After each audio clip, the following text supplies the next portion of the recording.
दुखदायक घटना सरकार news paper लिखिले April 1 तारिख मंडी रजिस्ट्रेशन कार्यक्रम आरंभ हम ता भर कौन है आम जानू समस्त सेक्रेटरी मानक 10 तारिख पुणी रजिस्ट्रेशन करने कार्यक्रम दायित्व देले 10 तारिख है 18 तारिख ट्रेनिंग देले 19 तारिख वेबसाइट खोलानी 20 वेबसाइट खोलला चाषी मानक पंजीकरण डकगला 20 खोलला 25 तारिख बंद होगा जाऊँगी यह बड़े दुखदायक घटना गत थर चाषी पंजीकरण करते धान दे पारे बर्तमान सुधा आम सोसाइटी 300 रु ऊर्ध्व चाषी सब पंजीकरण करती बर्तमान 135 जन चाषी मैंने 5 दिन में 135 जन चाषी पंजीकरण करती मैंने दिन राति पूरा अनिद्रा होकर बसिक निज पंजीकरण कम करना गोटे गोटे चाषी की गोटे घंटा घंटा घंटा लगुच यहाँ बड़ा दुखदायक घटना। चतुर्थ घटना हूँ जो उत्तराधिकारी प्रमाण पत्र बर्तमान सरकार सेक्रेटरी मान निर्देश जहाँ कार्यक्रम जी खाता लोड होती रिन्यूअल करने कि सेक्रेटरी बर्तमान गोरवाल संपादक महोदय कहते जी उत्तराधिकारी अच्छा समस्त को डाक ये सामने दस्तखत करेंगे नचेत नहीं भाग काटिदे तुम जहाँ भाग पड़े से तुम रजिस्ट्रेशन कर आपन दरकार संपादक मतामत भी नहीं पारती समस्या आज्ञा समस्या कौटी रोच समस्या रोच वेबसाइट लेट हो चाषी गोटे गोटे चाषी गोटे गोटे समय लगुच निश्चित भाव चाषी केवल समय भितर फिल कर रात 2टा पर्यटन कम कर चाषी अनिद्रा होगी बस रजिस्ट्रेशन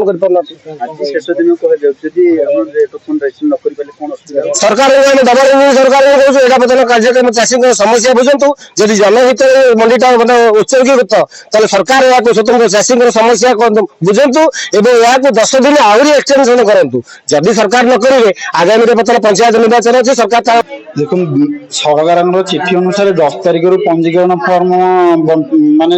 बंटन करने निर्देश रहा 10 तारिख 20 तारिख पर्यंत बंटन करने निर्देश रहा किंतु सरकार आमको 17 तारिख दिन रिन्यूअल फॉर्म देले तो 18 तारिख दिन ट्रेनिंग कले आउ 19 तारिख दिन आम लोक डेंगुरा दे नोटिस दे कॉल करी फॉर्म बांटिलु तो सहित 20 तारिख रजिस्ट्रेशन आरंभ कलु आउ वर्तमान सुधा 350 लोक फॉर्म नहीं 140 जन चाषी रजिस्ट्रेशन होती बाकी रेस्ट चाषी रही बर्तमान गोटे गोटे गोटे चाषी प्रोब्लेम हो साइड प्रोब्लेम रोच जहाँफल कि गोटे गोटे चाषी रजिस्ट्रेशन कला बेलू अध घंटे रु 45 मिनिट समय लगुच सब समस्या रोचे राज्य सरकार को आम अनुरोध करने चाहूँ आपण जो आमको 17 तारिख फॉर्म देले 10 तारिख था समस्या उपजी न था आमको 7 दिन टाइम से एक्सटेंशन करते आम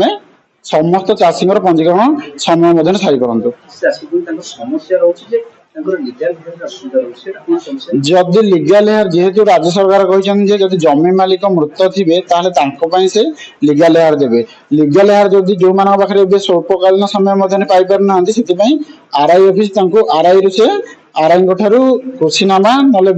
वंशावली फॉर्म आनिले आम पंजीकरण करदेबू आ रहा सहमति पत्र फॉर्म कथा सहमति जो माने राज्य सरकार नियम अनुଯାयी चाषी जदि मृत माने जी जमी मालिक मृत अच्छा से जदि कृषिनामा कि लीगल हेयर जो मैंने अंशीदारी आसवे छाड़ी पंजीकरण कर अंशीदारी मानकर सहमति पत्र से प्रदान करेंगे आम चाषी मैंने बहु कष्ट चाष कर धान दीटा उपार्जन कर सरकार को देवाई सरकार आम कथा गंभीर सहित ग्रहण कले आम टे उपकृत हूँ चाषी मैंने आम बहु कष्ट चाष करूँ कहीं आमर आना ये धान चाष गंडी होमर ब्रह्मगिरी मूल दुआ कहले चले आम से नहीं प्रतिपोषण करुँ तेणु सरकार आम कथा को गंभीर सहित नेले आम टे उपकृत हूँ ये पंजीकरण टाइम हूँ 25 तारिख आम 3 दिन 4 दिन काल है बसीचु 100 केते खंड पूर्ण हो 200 केते रहीगला तेणु आम केमती कौन करूँ आप सरकार निजे चिंता करूँ आपको ये बाबद मोर विनीत अनुरोध